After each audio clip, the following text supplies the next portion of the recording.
ओम नमः शिवाय, जय माता दी, राधे राधे सभी को। स्वागत है आपका मेरे इस नए वीडियो में। मैं हूं आपके साथ स्मिता तिवारी। तो सावन के महीने की शुरुआत हो चुकी है, तो आप सभी लोगों को सावन की हार्दिक शुभकामनाएं। सावन का महीना भगवान भोलेनाथ को समर्पित होता है।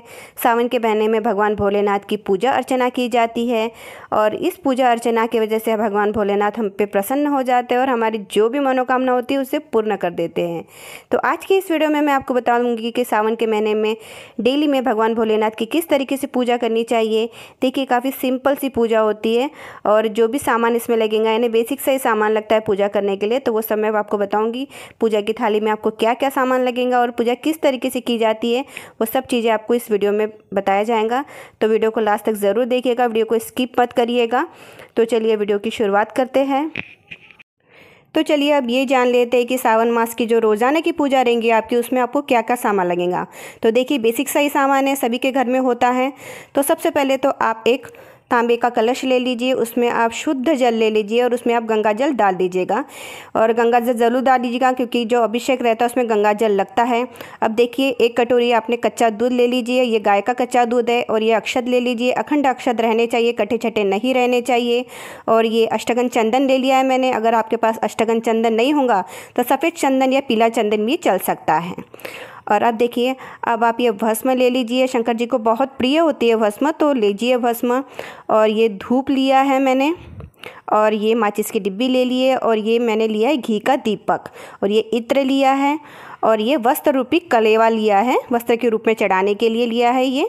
और ये चिरंजी के दाने लिए हैं। अगर आपके पास कोई फल होगा तो फल भी चढ़ा सकते हैं शंकर जी को, या चिरंजी के दाने या मिश्री भी चढ़ा सकते हैं, कुछ भी चढ़ा सकते हैं, जो आपके घर में होगा वो चढ़ा सकते हैं। और ये देखिए, ये मैंने कपूर की आरती ले ली है करने के लिए। और अब ये देखिए, ये मैंने धतूरे के फूल लिए हैं और ये आंकड़े का फूल लिया है। अगर आपके पास ये फूल मिलते होंगे तो ठीक है, अगर नहीं मिलते होंगे तो भी कोई बात नहीं। अगर आपको जो आंकड़े का जो सफ़ेद फूल मिलता है तो बहुत ही अच्छी बात है, क्योंकि ऐसा कहा जाता है कि आंकड़े का एक फूल 100 फूलों के बराबर होता है। और देखिए, मैंने सफ़ेद फूल और भी ले लीजिए, बस लाल फूल मत लीजिए, शंकर जी को लाल फूल नहीं चढ़ते हैं। तो आप कोई भी फूल लीजिए, लेकिन सफ़ेद फूल ही लीजिए, और पीले फूल भी चलते हैं। और ये देखिए, ये मैंने ले ली है बेलपत्ती। बेलपत्ती तो शंकर जी को चढ़ाई जाती है, तो बेलपत्ती ज़रूर रखिए आप पूजा की थाली में। चलिए, पूजा की विधि क्या है वो मैं आपको बता देती हूँ। तो देखिए, ये पूजा आप अपने मंदिर में ही करिए। तो मंदिर के सामने एक आप पाटा रख दीजिए। अगर पाटा नहीं भी रखे तो आप एक सफ़ेद कपड़ा जो होता है ना, वो नीचे भी रख सकते हैं। तो देखिए, पाटे के ऊपर एक सफ़ेद वस्त्र रख लीजिए, सफ़ेद कलर का ही रखिए, क्योंकि शंकर जी को जो सफ़ेद कलर होता है ना, बहुत प्रिय होता है।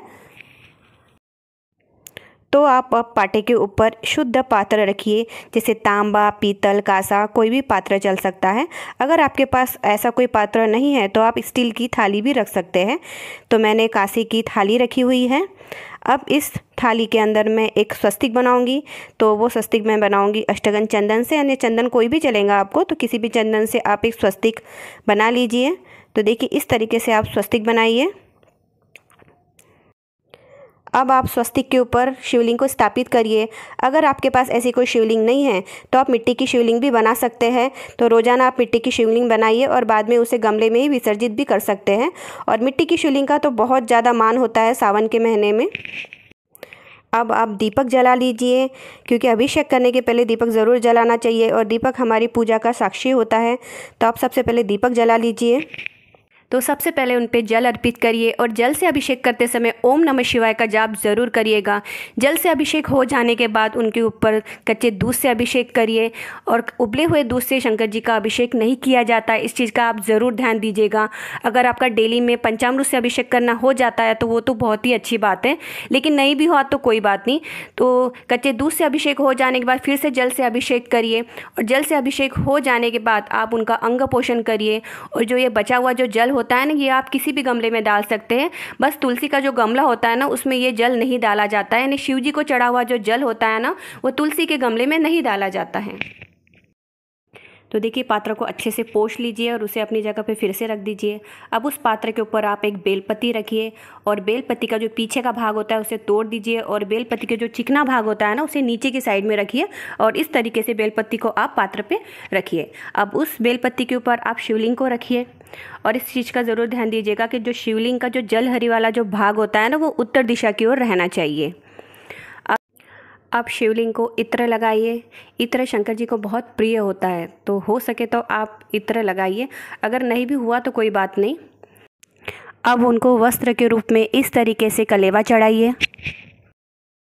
अगर आप रोज़ाना शिवलिंग को एक जनेऊ चढ़ा सकते हैं तो बहुत ही अच्छी बात है। अगर नहीं भी रहा तो कोई बात नहीं, आप शिवलिंग को टीका करिए। और जो अष्टगंध चंदन होता है ना, वो शंकर जी को बहुत प्रिय होता है, तो हो सके तो आप अष्टगंध चंदन से करिए अगर आपके पास हो तो। अगर नहीं भी हुआ तो आप पीला चंदन या सफ़ेद चंदन होता है उससे भी टीका कर सकते हैं। तो अब देखिए, आप उन पर अक्षत अर्पित करिए। और अक्षत का ज़रूर ध्यान दीजिएगा कि अक्षत सैगे ही रहने चाहिए, कटे छटे नहीं रहने चाहिए। तो देखिए, अब उनके ऊपर आप भस्म अर्पित करिए। जो भस्म होती है वो शंकर जी को बहुत प्रिय होती है, तो हुआ तो आप ज़रूर अर्पित करिए शंकर जी को, अगर आपके पास होंगी तो। अब आप शंकर जी को सफ़ेद रंग के पुष्प अर्पित करिए। सफ़ेद रंग के पुष्प चढ़ा सकते हैं आप शंकर जी को, पीले रंग के पुष्प चढ़ा सकते हैं, बस लाल रंग के नहीं चढ़ा सकते हैं। और सफ़ेद रंग के पुष्प में चंपा का फूल नहीं चढ़ाया जाता है शंकर जी को।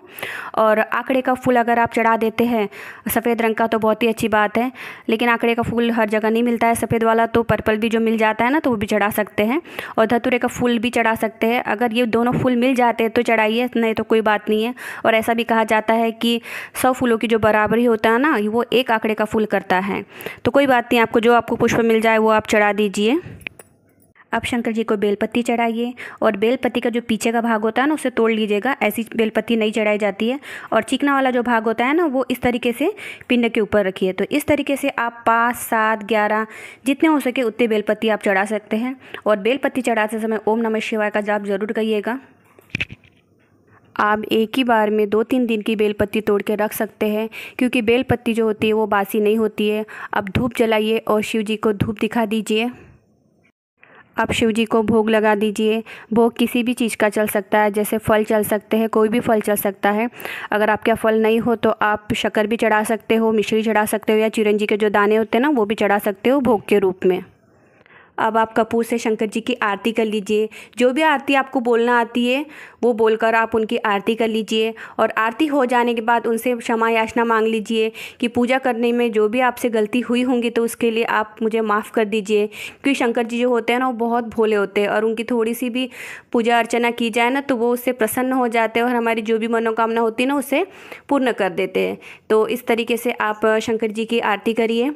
और शंकर जी को अगर हम डेली में 1 लोटा अगर जल चढ़ाते हैं और बेलपत्ती भी चढ़ाते हैं ना, तो ये इसका जो फल है हमको बहुत अच्छा मिलता है। तो हो सका तो आप 1 लोटा जल और बेलपत्ती तो भी आप सावन के महीने में ज़रूर चढ़ाइए। तो आज का वीडियो यही ख़त्म होता है।